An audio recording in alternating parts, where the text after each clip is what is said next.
So nice.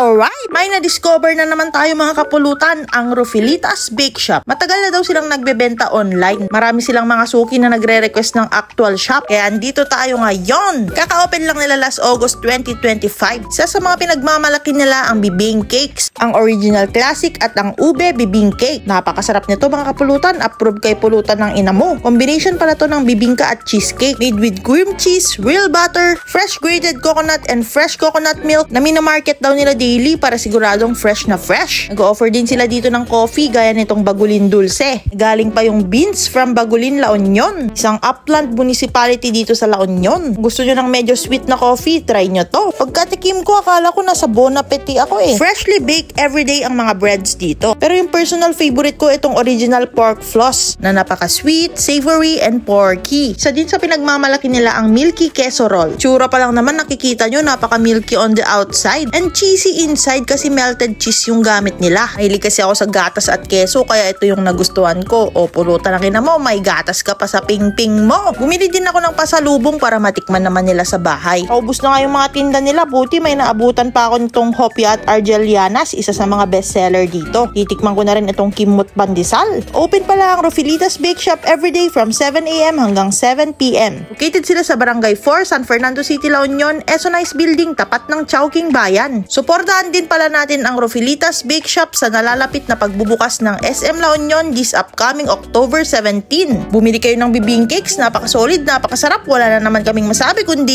alright.